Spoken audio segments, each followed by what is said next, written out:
Coinbase Ventures just backed this altcoin and nobody is talking about it. It only has a $30 million market cap, and I think this can 30x, 40x, or even 50x in 2024. I'm going to tell you why people are scared about it, why I love it, and a metric nobody's talking about. It's time to discover crypto.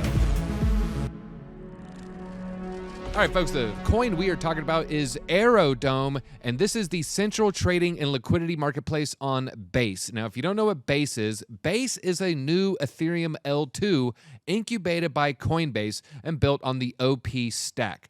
Very, very bullish on Base because we're very bullish on Coinbase. Now, Base is going to be a big winner, but the coin is not out yet. You can't buy any Base right now. There's people playing around on the testnet. The devs are using it, but there's coins on the Base ecosystem. And within this ecosystem, Coinbase, which is the team behind Base, they have chosen a winner to be the #1 decentralized exchange.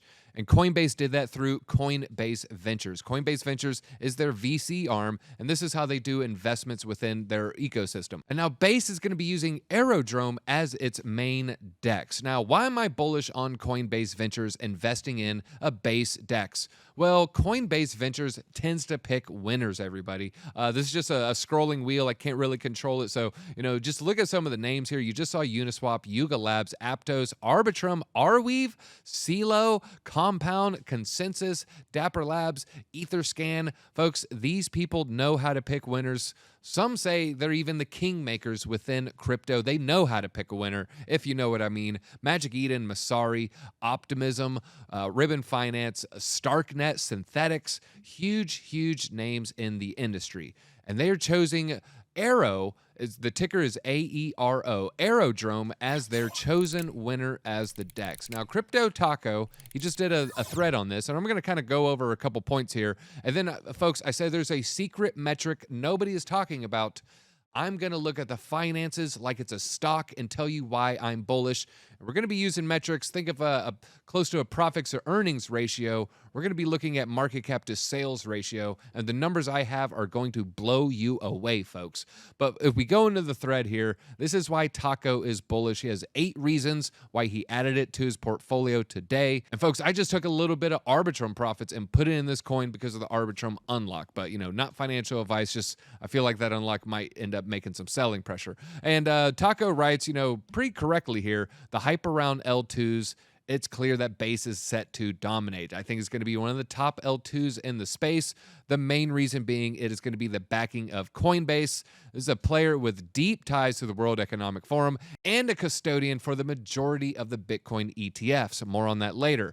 Coinbase, obviously not just any platform. They're trying to onboard 1 billion users into the Base chain ecosystem. This strategy, especially if they navigate the SEC lawsuit successfully, puts them in a great position. Will a judge dismiss this case? We don't know what's going to happen with this, but I expect if Coinbase has any kind of favorable ruling in this case, every Base ecosystem token is going to explode, as well as the coin stock itself. We keep going down the thread here. The partnership between Coinbase and BlackRock for real-world assets also signals significant growth potential. Folks, if you look into the who's who of the ETF race, IBIT, which is BlackRock, this is the BlackRock Bitcoin ETF, is by and far the biggest winner in the ETF race. So they took in $500 million. This is just yesterday, folks. This is reported this morning from Eric Balchunas. The biggest haul for a Bitcoin ETF ever. Second most for any ETF yesterday. And folks, the news today might even break the records yesterday because the records yesterday broke the records from the day before. Now there are $8 billion in assets under management. Top 5% amongst all ETFs. So BlackRock, major winner in the crypto space. Coinbase working with BlackRock, not only the custody sharing agreement, but also for real world assets. Now back to Aerodrome Finance. They stand out as the premier DEX and liquidity marketplace on Base. Huge TVL here, 134 million, at least for that L2, dwarfing the competitors. I'm not interested in the #2 DEX. I'm not interested in the #2 Oracle. I'm not interested in the #2 for most things when you start getting out of the major players here. Now, when you're, ETH, you're looking at L2, and it's already not the top L2. Well, if you're investing within that L2, you need to make sure those projects are the top player. If you're investing in Polygon, well, maybe then, yeah, the number 2 DEX, the number 2 social website, that's not really going to be an issue.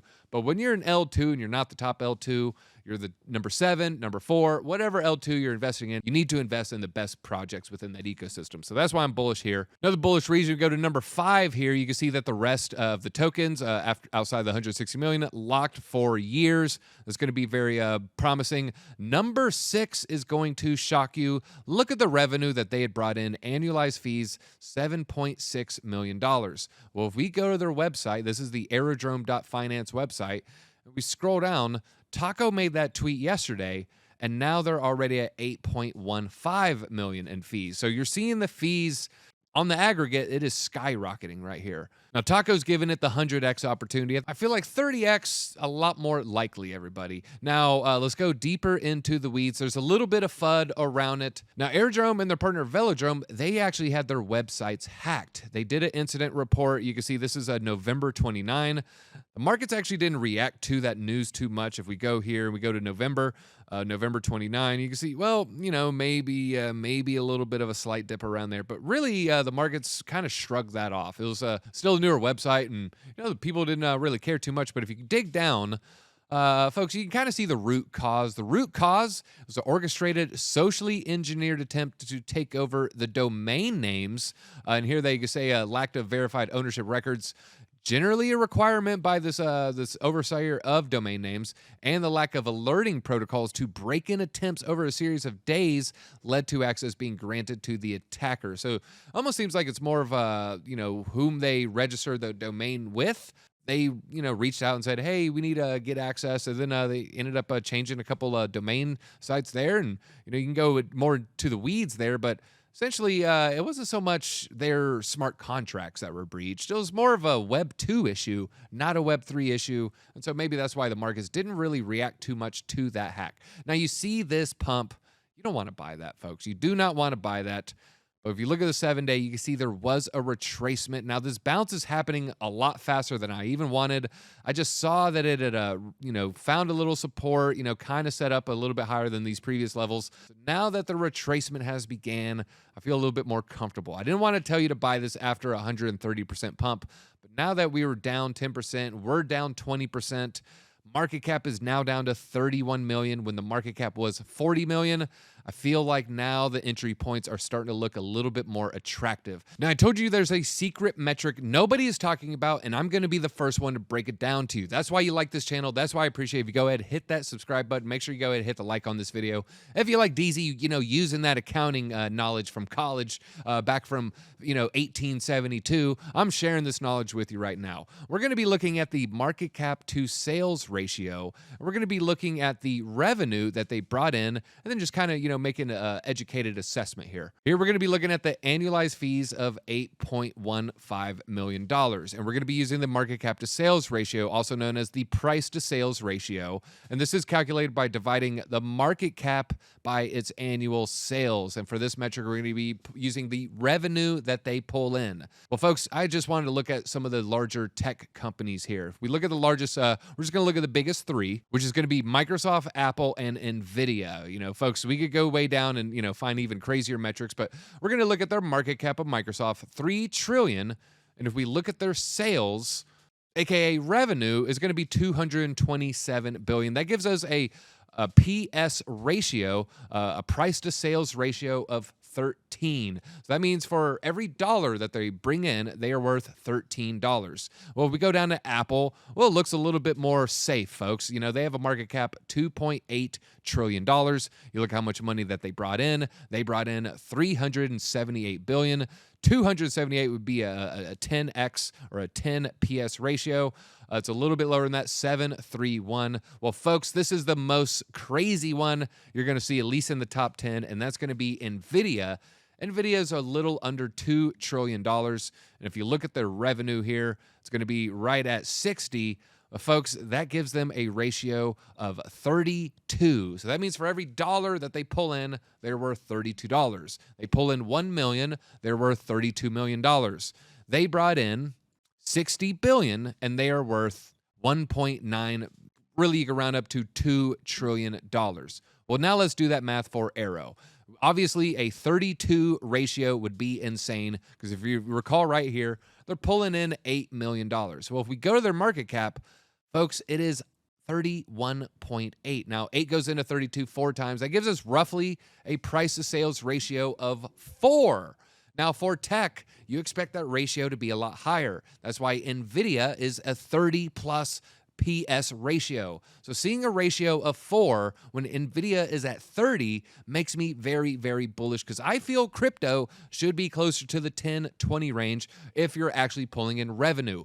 And just the fact that they're pulling in revenue is huge. And if we do the calculator right here, this is $8.15 million. This is their annualized revenue. And if we gave it a multiplier of 32, which is NVIDIA's, there's tech companies, lower cap, much higher than that, 50, 60, 100.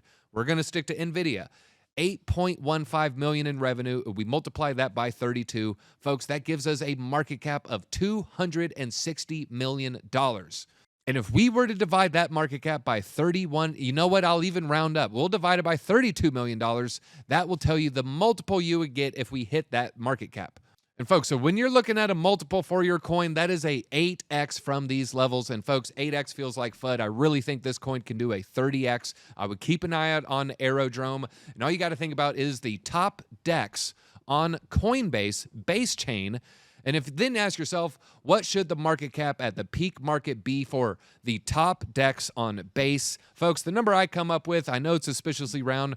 I say that DEX should have a market cap of around $1 billion. That would be a 30x from these levels. I think $1 billion market cap is very doable. And if base does well, I think $2-3 billion is then on the table, folks. Now, not financial advice. This is at the peak market. I think this could be, Q3 2025. But in the meantime, I'm going to enjoy the ride and slowly pack my bag of Aerodrome. So if you're bullish on L2s, you're bullish on Coinbase, you're bullish on Brian Armstrong, you're bullish on DEXs, I think Aero is at 20 cents, a very, very good opportunity. Folks, it's not one I'm going to be sleeping on. I'm going to be adding more to my bags. I added more today. I got some yesterday buying the wick. I didn't even care because the fundamentals are that strong. I'm DZ, and we'll see you in your L2 bags at the top.